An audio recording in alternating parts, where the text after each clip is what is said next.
और बढ़ा लो। कैमरे में नहीं आ रहा है, कैमरे में नहीं आ रहा है। अबे भाई, अरे वो आदमी आ रहा था। जब तक कैमरे में नहीं तो कैसे वीडियो कंप्यूटर।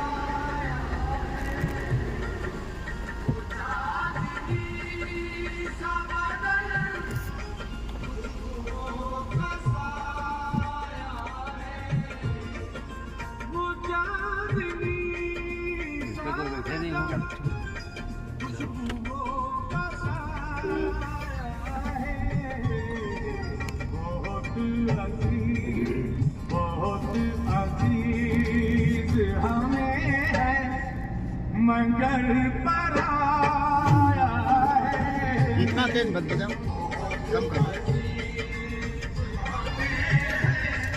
और थोड़ा कम कर दो फोन की आवाज। चोरी के उद्देश्य से बाहर निकले और चोरी करने की पूरी योजना उन्होंने बनाई। आगे आगे चलते चलते चलते कुछ दूर पर एक धार्मिक प्रवचन हो रहा था। धार्मिक प्रवचन का मतलब भगवान का पाठ हो रहा था। तो उसमें से दो लोग उस बात से, उस धार्मिक पाठ से प्रभावित होकर के उसका श्रवण करने लगे, उसको सुनने लगे और दो लोग वही रह गए। दो लोग जो बचे थे वे विभिन्न गांवों में जा करके अलग अलग गांवों में चोरी की योजना बनाई और चोरी करने का प्रयास करने लगे। लेकिन यहाँ पर कुछ प्रवृत्ति बिल्कुल उल्टी होती है। जो धार्मिक प्रवचन सुन रहे थे उनके मन में ये मनोदशा चल रही थी कि देखिए हम लोग बेवकूफ बने यहाँ पर बैठे हुए हैं और जो हमारे साथी दो अलग दिशा में गए हैं चोरी करने के उद्देश्य से, वे अपने बच्चों के भरण पोषण के लिए इंतजाम कर रहे हैं और हम लोग यहाँ पर बैठे बेकार में इस बातों को सुन रहे हैं और वो लोग अपने बच्चों का इंतजाम कर रहे हैं। ये यहाँ की बात थी जो जहाँ प्रवचन हो रहा था और जो दो चोर रुके थे वो सुन रहे थे, उनकी ये मनोदशा थी। अब वहाँ की मनोदशा का विवरण हम आपको बताते हैं जहाँ पर वो लोग चोरी करने गए थे। जो लोग चोरी करने गए थे उनके मन में ये बस मनोदशा चल रही थी कि लो साले हम बेकार में वो चोरी करने यहाँ चले आ रहे, मारे मारे फिर रहे। हमारे वो दो साथी जो थे बढ़िया भगवान का पाठ सुन रहे होंगे और अपने परिवार को कृतार्थ बनाने की योजना कर रहे हैं, हम यहाँ फालतू बिखरे हुए घूम रहे हैं। इससे तो अच्छा ये होता कि हम भी प्रवचन सुनते होते। लेकिन जब इस साक्ष्य को दृष्टि में भगवान ने देखा तो भगवान के मन में एक उत्पन्न हुई कि देखिए हम मनोदशा को ध्यान में रखते हुए इनका लाभ देंगे।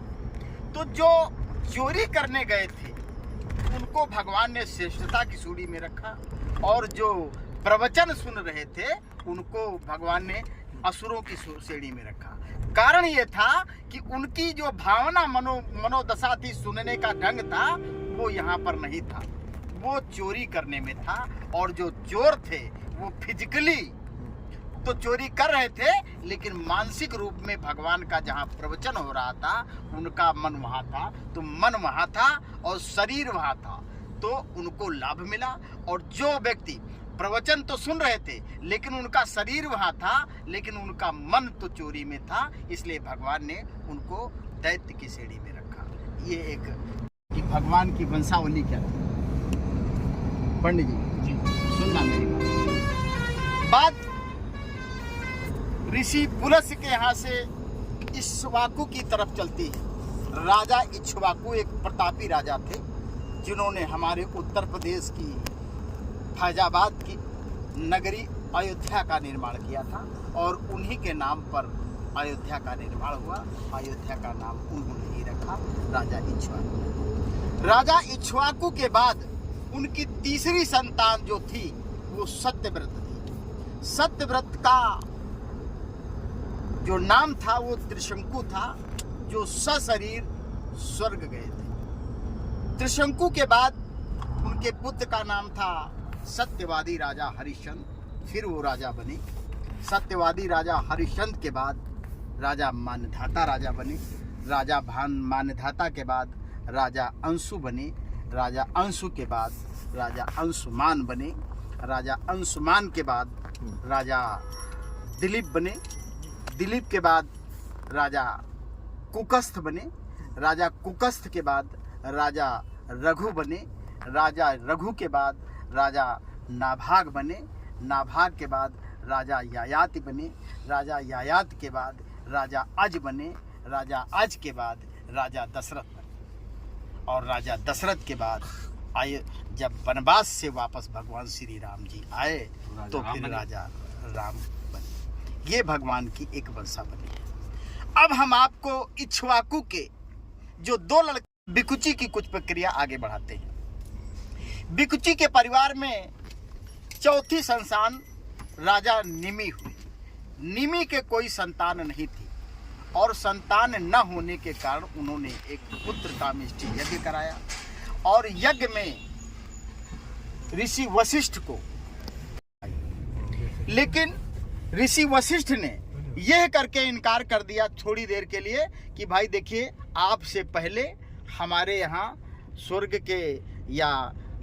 के राजा जो है उनका निमंत्रण आया है और हम पहले उनके यहाँ ये प्रवचन कराने या ये यज्ञ कराने जाएंगे। बहुत प्रतीक्षा करने के बाद जब काफी प्रतीक्षा हो गई, ठीक है, देवराज के यहाँ से लौटने की ऋषि वशिष्ठ की जब नहीं आए तो उन्होंने क्या किया, अपना यज्ञ ऋषि कश्यप से करा लिया, उसे अगस्त से करा लिया, ऋषि गौतम से करा लिया।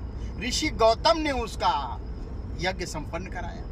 फिर जब ऋषि वशिष्ठ लौट करके आए तो उन्होंने कहा कि भाई आपके यहाँ ये यज्ञ किया जाना है, यज्ञ की व्यवस्था कराइए। तो उन्होंने कहा महाराज जी यज्ञ तो हमारे यहाँ हो गया है।